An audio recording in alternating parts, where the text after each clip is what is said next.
Alright, welcome back to another episode of the AV2 Podcast. I'm Ross, and with me, of course, is Alex. As always, hello. And how are you? Oh, okay. Yeah, it's been a long week, but we're here. Yeah, it's been a pretty... It's been a pretty dreadful week. Yeah, I don't know. Well, it's been good news for some things, though, because there is quite a bit of news. But we're not going to talk about all of it because it can't be bothered. There's just too much. There was a Tarantino trailer. Yeah. The teaser trailer just come out for Once Upon a Time in Hollywood. What do you think of that? I'm looking forward to it. It looks good. Brad Pitt, though, not sure what's going on with Brad Pitt. It feels like it's been ages since we've seen either of them in a new movie. I can't remember the last time I saw DiCaprio in a film. His last one was The Revenant from years ago.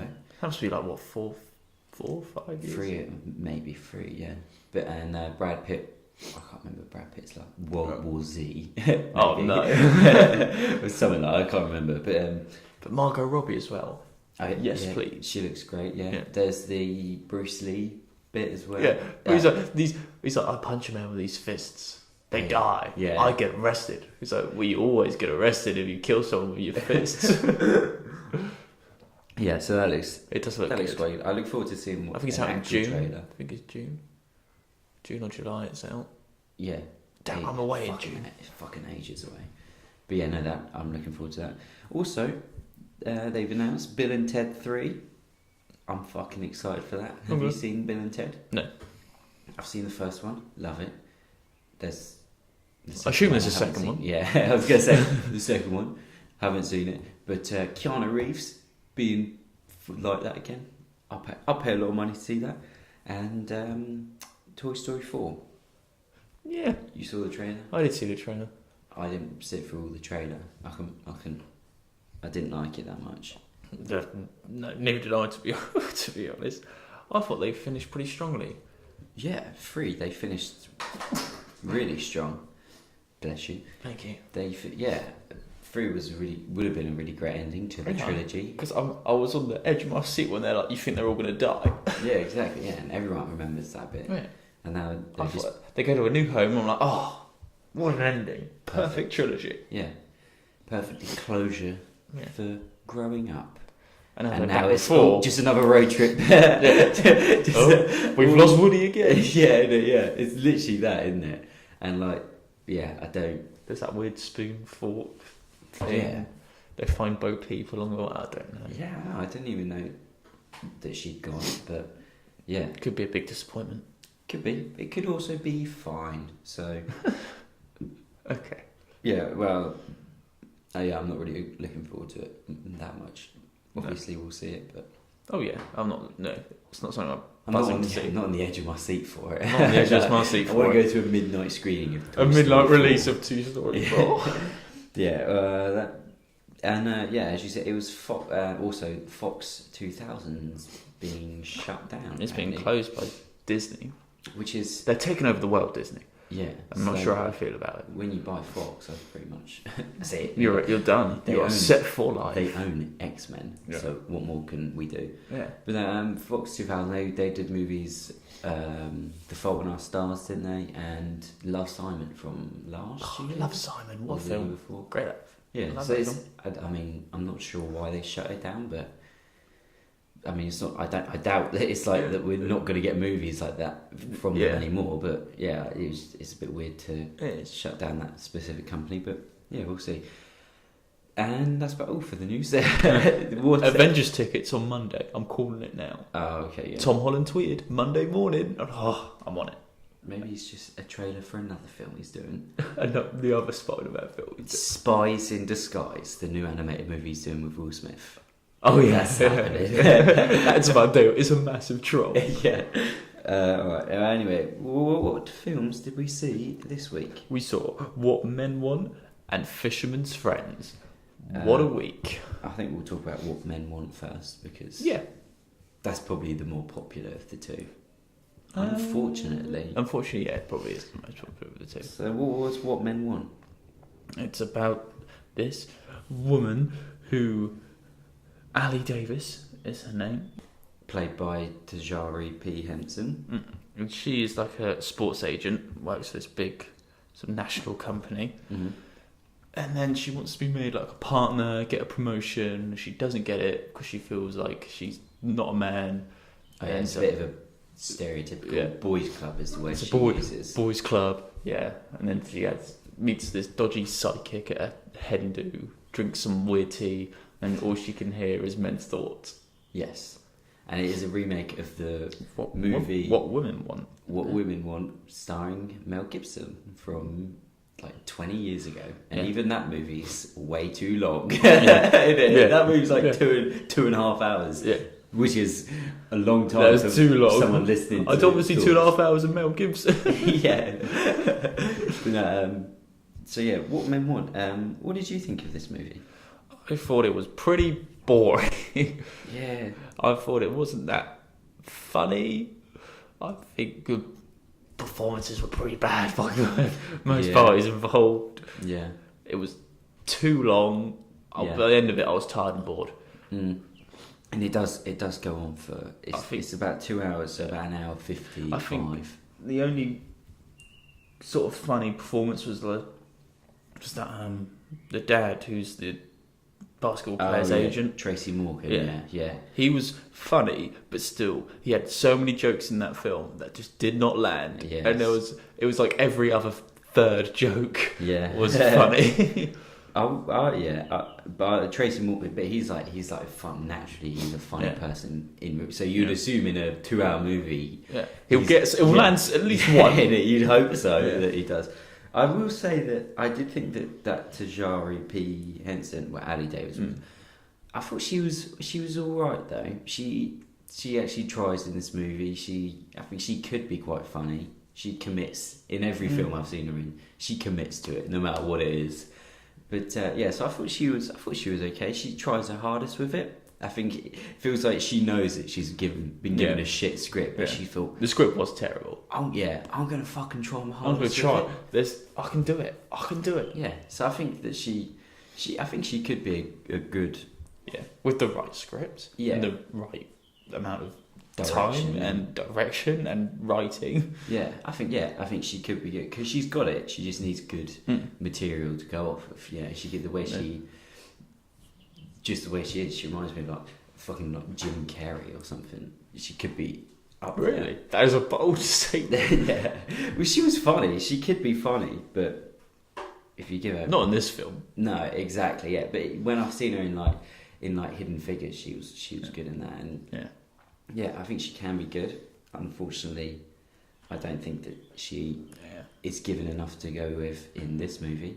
Yeah. I don't think anyone is. Even the assistant, Brandon, he's funny because he's the assistant and that's all. And he knows a lot about sports. The quintessential gay character. Yeah. But he knows sports.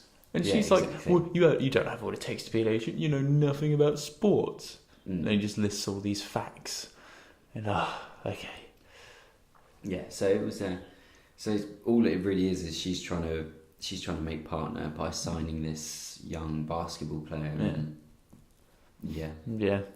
But then you have the family issues, the boyfriend issues. She's trying the daddy issues. That's what you've seen so many times where it's like, the girl's trying to pretend that this is her family, but the guy doesn't know anything about it. And there's just too much going on. Yeah, there was. There's too much going on. Yeah, just keep it simple. Yeah.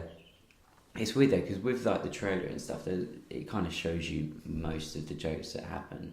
Yeah. There's not really much else to it that's not in the trailer, is there? No, not really. Even the stuff with Pete Davidson, when he's comes out, he's yelling down the phone. Yeah. Even they do that joke twice. Don't they? Why repeat it? Yeah, and you see it in the trailer anyway. So when it happens in the movie, it wasn't funny the first time I saw it. Yeah, exactly, not funny the second time. Yeah, so that wasn't very good. No. It's just it tries so it's a hard. bit of a mess. It was a bit of a mess. Yeah, it just goes from funny bit to funny bit to funny bit, and then it's a bit of an emotional moment where they're all sat on a roof and all friends. Oh, the quintessential roof shot staring at the stars. Yeah, exactly. Yeah. So I thought there was a nice ending to it, but by the time I got to the ending, I was tired and bored, so it did not have the right effect on me that it should have. Yeah, exactly. Plus, it took an hour. You could have trimmed. You could have trimmed so much stupid shit from this film. Oh, definitely. Like that shot, the guy in the elevator. You see him in the trailer all the time. And then it's just like, oh, it's funny because you know she's never gonna get him. Yeah. And then now they go back to the hotel, and it turns out he's a right sex pest. Yeah, exactly. So yeah, it's but even that, like they've obviously just written stuff in just for gags, like watch Ali go into this hotel room and then she runs off, quite funny, and it's just she's got a condom on her back. Yeah, exactly. Yeah, funny. Yeah, exactly. So it wasn't funny. It doesn't really have like loads to do with the fact that she can actually hear people's thoughts either. Yeah. I think if you took that out, it would probably be pretty much the same, minus a few jokes. If you took out the fact that she can hear people's thoughts, then it would probably be a 90-minute movie. Yeah, and it would probably be just as fine. You can't stretch out like that power of reading minds for 2 hours. Yeah, you can't stretch it out for that long. Yeah, there's only so much you can do with it. Yeah, exactly. And she pretty much does it in the hotel bed, in the hospital bed with the doctor in the first scene. As soon as she hears his thoughts, and it's like, okay, she's heard this, and she's heard something else, and he's a drug addict, and this and this, and all right, that's about all they can do with this now.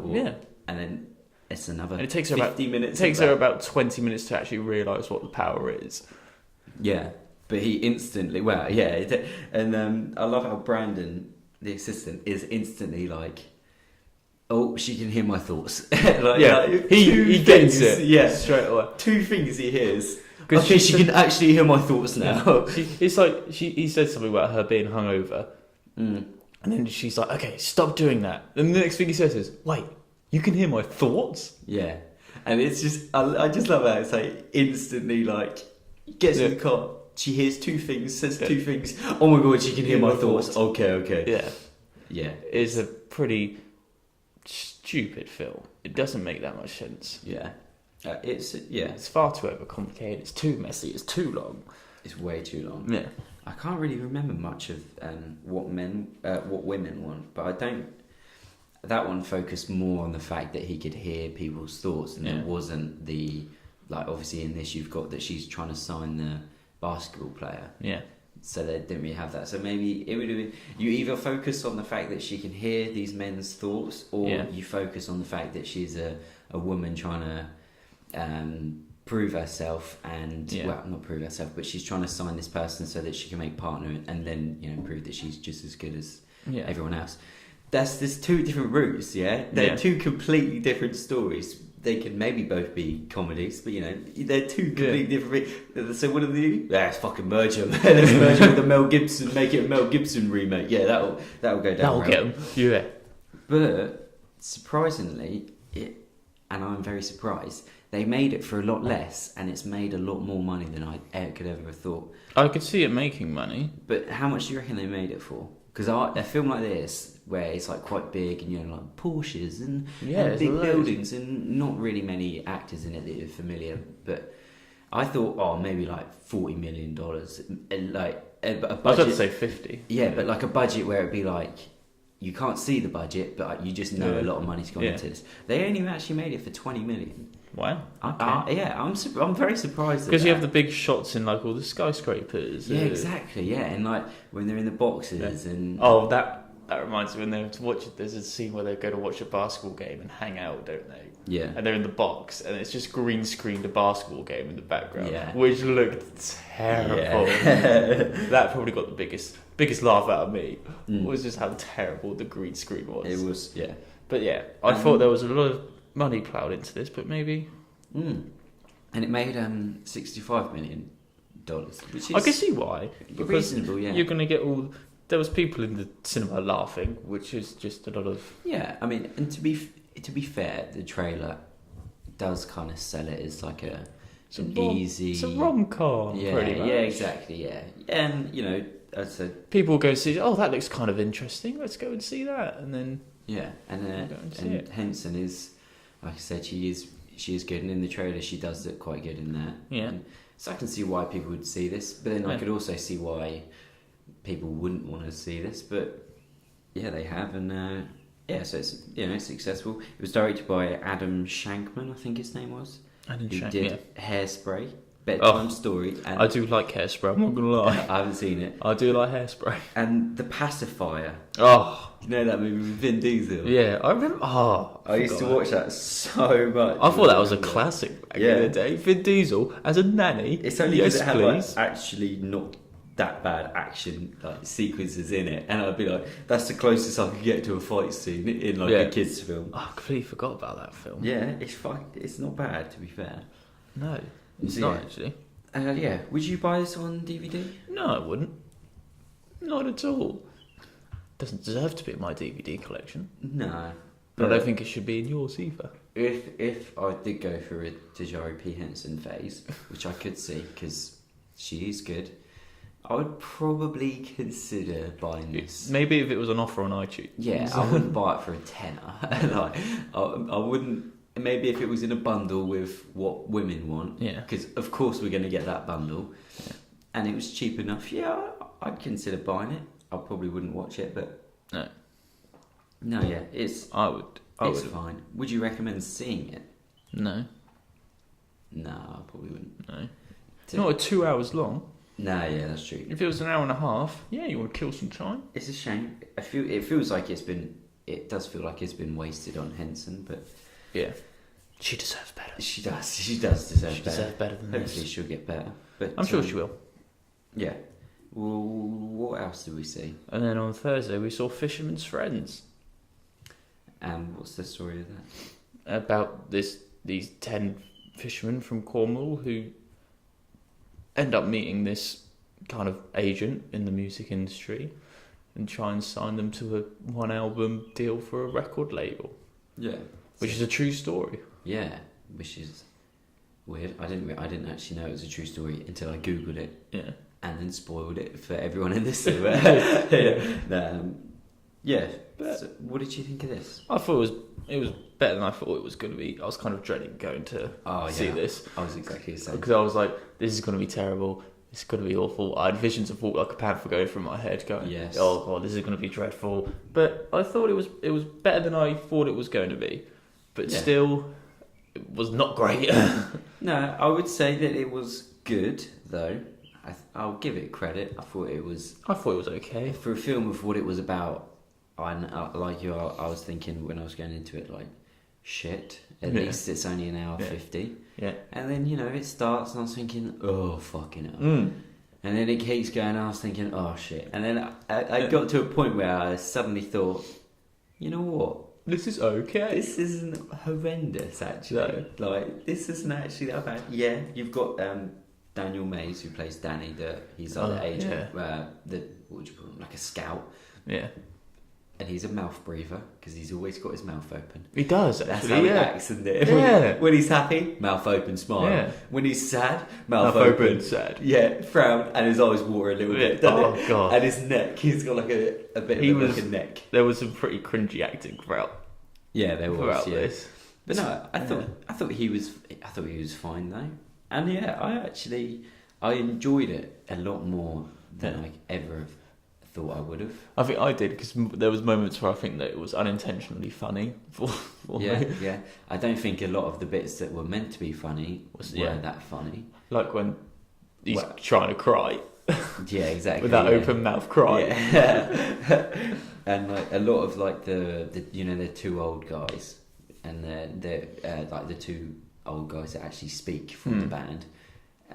One of them, spoilers, one of them dies. Yeah. But I didn't think that them two together were that funny. But I guess maybe that's just humour misses us a little bit. But because it's just, all it is like, oh, old people they're being rude. Yeah. That's old people are crazy. Yeah, exactly. But no, I enjoyed some of the. Some really nice moments. Yeah, the musical bits were nice when they were recording all the songs and stuff. Yeah, and I liked. There's a small subplot with the pub about them trying to sell the pub as well. And yeah, there were some really nice moments in there. Some emotional moments. Not gonna lie.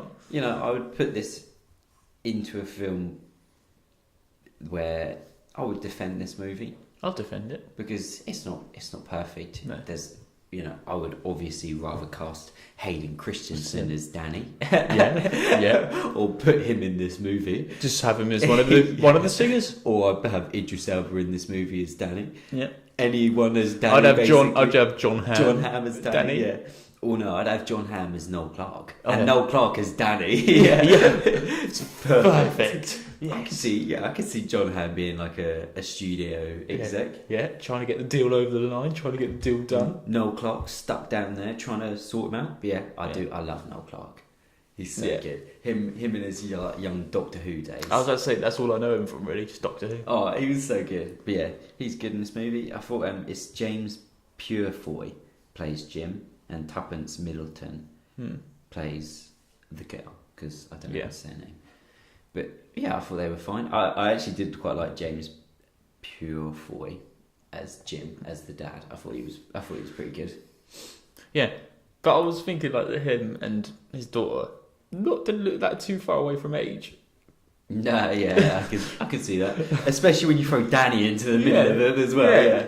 I was like, don't look like. I thought at first they were a couple. Yeah, I can't lie. Yeah, I did as well. Yeah. But no, they were the nice little romance subplot as well. Yeah, which was inevitable. Yeah. Obviously, I don't know whether that bit was a true story, but they probably added that. Yeah. But, no, yeah, I thought it was fine. I liked when they went to London as well, and they were walking around London. Cornish. It's funny because like you have the Cornish people, and you put them in like a massive city. People just assume they just can't cope. Yeah, exactly. Yeah. It's just a whole new world to them. Yeah, and I did like the Reservoir Dogs reference. Yeah. I love that in anything, any movie that. Because I looked over to you and I said Reservoir Dogs. Yeah, and then they said. And then it said, "Oh, what are these? The Reservoir Dogs of Cornwall." Yeah. I'll defend this movie. It's light-hearted enough. It's light-hearted enough. It's got some pretty emotional moments. It's okay enough. Yeah, I think most of the emotional bits they kind of land as well, and I think that's the most important thing. We felt something watching this film. Yeah, exactly. And of course, the nice bit is that. It's actually like they are actually quite successful as well. Yeah. Like when they read out the spoilers, I guess. But it's a true story. And it did actually, because I knew that one of their albums came in at number 9 on the thing, but I didn't know if it was their first one. But yeah, they had a top 10 album, which is... Oh, that's pretty impressive. I'll give you that one. Fair enough. Because of their appearance on This Morning, they get signed, don't they? And I loved how they actually showed This Morning footage as well. Yeah, I wonder if they reshot that or they just used it. Because there was a shot of them introduced. I reckon they when they introduced them, I think that was probably real. But then there was a quick shot of them trying to get like the footage cut because they don't sing the national anthem properly. I wonder if they redid that at all. Yeah, it would be interesting if that was the real one. Yeah, but yeah, I do kind of like it. It's a bit of an underdog story as well. It is because an underdog story, which you don't really get because Danny kind of gets left there, and I like this movie. I did like this movie. I'll say it. I'll put my hands up. All right. I thought I was going to go into this and just shit all over it. Yeah, so was I. But I'm walking out thinking it was okay. I'd like a twat. I've had all the songs stuck in my head the day after. Yeah, and their album, I just saw as I was getting all the info for this film. Their album is in the top 30. Music from the soundtrack to this movie is in the top 30 albums, which is fair enough. Yeah. So I'm glad. I hope this movie. I couldn't really find anything on the box office for this, but I guess it's just come out, so obviously we'll have to wait. It's stuck at a respectable 7.1. That's good. That's not. I guess that's probably. But not many people have. 483 people have. But I think if you suggest... And there's no critic reviews. Oh, it's typical. There is now. No. If I was to suggest to like my family go and see it, I think that they'd be like, oh yeah, it's pretty good.